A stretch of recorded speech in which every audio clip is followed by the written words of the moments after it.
దేశంలో సామాజిక రిజర్వేషన్లపై ప్రస్తుతం అమల్లో ఉన్న 50% పరిమితిని తక్షణమే రద్దు చేసి జనాభా తామాషా ప్రకారం బీసీ రిజర్వేషన్లు కల్పించాలని బీసీ సంక్షేమ సంఘం జాతీయ అధ్యక్షులు జాజుల శ్రీనివాస్ గౌడ్, ఆంధ్రప్రదేశ్ రాష్ట్ర అధ్యక్షులు కేశవ శంకర్రావులు కేంద్ర ప్రభుత్వాన్ని డిమాండ్ చేశారు. కాకినాడ పట్టణ కేంద్రంలో బీసీ సంక్షేమ సంఘం రాష్ట్ర అధికార ప్రతినిధి పంపన రామకృష్ణ ఆధ్వర్యంలో ముందుగా తూరంగి నుండి బీహబ్ కన్వెన్షన్ హాల్ వరకు మోటార్ సైకిల్ ద్వారా భారీ ర్యాలీ తీశారు. మార్గమధ్యన జ్యోతిబా పూలే, అంబేద్కర్ విగ్రహాలకు పూలమాలలు వేసి నివాళులర్పించారు. అనంతరం బీహబ్ కన్వెన్షన్ హాల్లో బీసీ సంక్షేమ సంఘం రౌండ్ టేబుల్ సమావేశం జరిగింది. ఈ సమావేశానికి ముఖ్య అతిథులుగా బీసీ సంక్షేమ సంఘం జాతీయ అధ్యక్షుడు జాజుల శ్రీనివాస్ గౌడ, ఏపీ రాష్ట్ర అధ్యక్షులు కేశవ శంకర్రావులు హాజరయ్యారు. ఈ సందర్భంగా వారు మాట్లాడుతూ బీసీ సంక్షేమ సంఘం గత 3 దశాబ్దాలుగా చేసిన పోరాట ఫలితంగా దేశవ్యాప్తంగా సమగ్ర కులగణన చేపట్టాలని కేంద్ర ప్రభుత్వం నిర్ణయించిందని, కులగణన ఆధారంగా బీసీలకు జనాభా తామాషా ప్రకారం విద్య, ఉద్యోగ, రాజకీయ రంగంలో రిజర్వేషన్ పెంచాలని వారు డిమాండ్ చేశారు. అగ్రకులాలకు ఈడబ్ల్యూఎస్ పేరుతో 10% రిజర్వేషన్లు కల్పించినప్పుడు 50% రిజర్వేషన్ల పరిమితి దాటిపోయిందని, బీసీ రిజర్వేషన్లు పెంచాలని డిమాండ్ చేసినప్పుడు మాత్రమే 50% పరిమితిని ముందుకు తీసుకురావడం ఎంతవరకు సమంజసమని వారు ప్రశ్నించారు.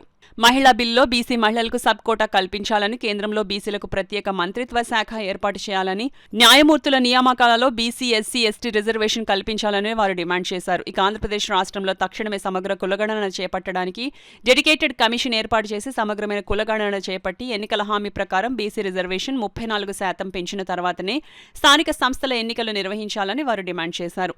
కాకినాడ జిల్లాకు మల్లాడి సత్యలింగ నాయకర్, గుంటూరులోని పల్నాడు జిల్లాకు ప్రగాఢ కోటయ్య జిల్లాగా, రాష్ట్రంలోని ప్రధాన విమానాశ్రయంకి గౌతులచ్చన్న పేరు పెట్టాలని వారు డిమాండ్ చేశారు. గల్లీ నుండి ఢిల్లీ వరకు అనేక పోరాటాలు చేసి అనేక విజయాలు సాధించామని, బీసీలకు అంతిమంగా రాజ్యాధికారం సాధించడం లక్ష్యంగా ముందుకు సాగాలని జాజుల శ్రీనివాస్ గౌడ, కేశవ శంకర్రావు పిలుపునిచ్చారు. ఈ సమావేశానికి రాష్ట్ర అధికార ప్రతినిధి పంపన రామకృష్ణ ఆధ్వర్యంలో గుత్తుల రమణ పర్యవేక్షణలో బీసీ ఉద్యోగుల సంఘం రాష్ట్ర ప్రధాన కార్యదర్శి సంసాని శ్రీనివాసరావు నేతృత్వంలో జరిగిన రౌండ్ టేబుల్ సమావేశంలో బీసీ నాయకులు యనమల కృష్ణుడు, శ్రీనివాసరాజు, భవానీ, నాగేశ్వరరావు, కృష్ణ, సూర్యచందర్, రాజేశ్వరరావు, నారాయణ గౌడ్, బీసీ విద్యార్థి సంఘం జాతీయ అధ్యక్షులు తాటికొండ విక్రమ్ గౌడ్, జాతీయ నాయకులు కుల్కచర్ల, శ్రీనివాస్, ముదిరాజ్, శిరీష, రాము, పెద్దరాజు తదితరులు పాల్గొన్నారు.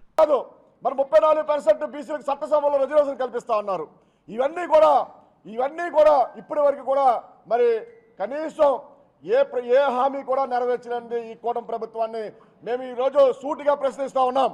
ఈరోజు బీసీలు 56% బీసీలు మరి దామాషా ప్రకారం మీరు రిజర్వేషన్ కల్పించండి. ఈవేళ ఓట్ బ్యాంక్ అయినా బీసీలు చూస్తూ ఉన్నారు. రానున్న రోజుల్లో మీ ఆటల సాగు, ఈ ప్రభుత్వాల ఆటల సాగు, రానున్న రోజుల్లో రాష్ట్ర వ్యాప్తంగా అలాగే దేశవ్యాప్తంగా బీసీలందరూ ఏకతాటి మీదకి వచ్చే పరిస్థితి ఉందని ఈ కార్యక్రమం తెలియజేస్తూ రానున్న రోజుల్లో శంకరరావు గారు, ఈవేళ రాష్ట్ర అధ్యక్షులు మరి కేశవ శంకర్రావు గారు, జాతీయ అధ్యక్షులు శ్రీనివాస్ గౌడ్ గారు, అలాగే ఎంప్లాయీస్ అసోసియేషన్ నుంచి అందరూ కూడా ఈవేళ ఇక్కడ రావడం జరిగింది, భారీ సంఖ్యలో రావడం జరిగింది. ముఖ్య ఉద్దేశం మరి జనాభా, మరి ఈ రోజు ఈ రాష్ట్రంలో జనాభా దామాషా ప్రకారం బీసీలకి మరి రిజర్వేషన్ కల్పించాలి. అలాగే జనాభా లెక్కలతో పాటు కులగణన చేసి కులగణని ఏబిసిడి వర్గీకరణ చేయాలని మరి రాష్ట్ర అధ్యక్షులు కేశవ శంకర్రావు గారు మరి హైకోర్టులో పిల్ వేయడం జరిగింది.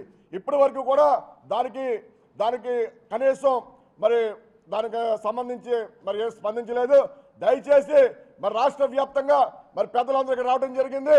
బీసీలకు రావాల్సిన హక్కులు ఇమ్మీడియట్లుగా ఈ కూటమి ప్రభుత్వం మరి ముందు మరి అమలుపరచాలి. అమలుపరచకపోతే బీసీలందరూ ఒక తాటి మీదకి వస్తారు. ఎంతకుముందు బీసీలు కాదు, ఈవేళ బీసీలందరూ కూడా రోడ్డు మీద వచ్చే పరిస్థితి ఉంటుందని ఈ మీడియా ముఖంగా తెలియజేసి సెలవు తీసుకుంటాం. అది నరేంద్ర మోడీ గారు కూడా ఆత్మ పరిశీలన చేసుకోవాలని చెప్పని మరి ఈ సభ ద్వారా వారికి తెలియజేస్తా ఉన్నాం. ఏది ఏమైనా కూడా రాష్ట్ర వ్యాప్తంగా కూడా రేపు స్థానిక సంస్థలు ఎన్నికలకి వెళ్ళాలి అంటే కంపల్సరిగా జనగణనతో పాటు కులగణాంకాలు జరగాలి. కులగణాంకాలు జరిగిన తర్వాత కూడా మరి కొన్ని కులాలైతే మరి కనీసం పంచాయతీ వార్డు మెంబర్ కూడా నోచుకున్నటువంటి కులాలు ఉన్నాయి.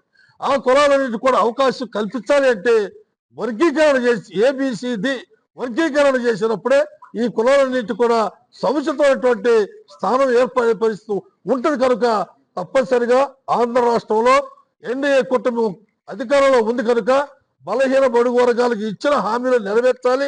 వారికి బీసీలు తగ్గట్టుగా వారి జనాభా లెక్కల ప్రకారంగా స్థానిక సంస్థల్లో కానీ చట్టసభల్లో కానీ రిజర్వేషన్ కల్పించితేనే వీరు సముచితమైనటువంటి న్యాయం చేసిన వారు అవుతారు.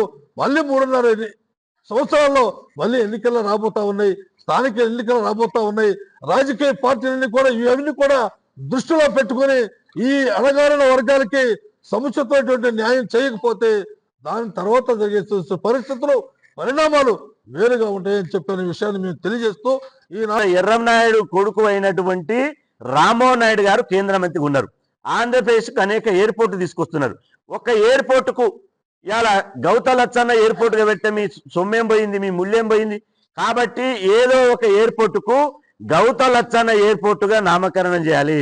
అదేవిధంగా ఇవాళ ఆంధ్రప్రదేశ్ లో చారిత్రాత్మకమైనటువంటి కట్టడాలకు, జిల్లాలకు, ప్రాజెక్టులకు మా మహనీయుల పేర్లు పెట్టాలని చెప్పి ఈ సందర్భంగా మేము డిమాండ్ చేస్తున్నాం. బీసీ మా కేశన శంకర్రావు గారి నాయకత్వంలో పోరాటం చేస్తే ఎన్నికల మేనిఫెస్టోలో పెట్టారు బీసీ రక్షణ చట్టం అని. బీసీ రక్షణ చట్టం ఎలాంటి లీగల్ ఆబ్లిగేషన్ లేకుండా భవిష్యత్తులో ఎవరన్నా కోర్టు పోయినా కోర్టులో కూడా వీగిపోకుండా బలమైన చట్టం తయారు చేయాలి. ఇంకో కిందంగా గిచ్చి మీదంగా నవ్వమన్నట్టు మేము రక్షణ చట్టము ఆ రక్షణ చట్టం తీసుకొచ్చినాం. మేము ఆ రక్షణ చట్టాన్ని మేము అమలు చేస్తామంటే కుదరదు. కాబట్టి ఆ రక్షణ చట్టాన్ని తీసుకురావాలి. ప్రధానంగా ఈ కాకినాడలో జరిగినటువంటి తీర్మానం ఏకైక తీర్మానం ఏంటంటే కాకినాడ కొత్త జిల్లా ఏర్పాటు చేశారు. మేము స్వాగతిస్తున్నాం. కాకినాడ జిల్లాలో ఈ జిల్లాలో ఇవాళ ఇక్కడనే పుట్టి ఇక్కడనే పెరిగి ప్రపంచ స్థాయిలో గుర్తింపు తెచ్చుకున్నటువంటి ఒక మత్స్య కార్మికుడు బిడ్డ అయినటువంటి ఇవాళ మల్లాడి సత్యలింగ నాయక్ గారి పేరు మీద కాకినాడ జిల్లా పేరు పెట్టాలని చెప్పి మేము డిమాండ్ చేస్తున్నాం.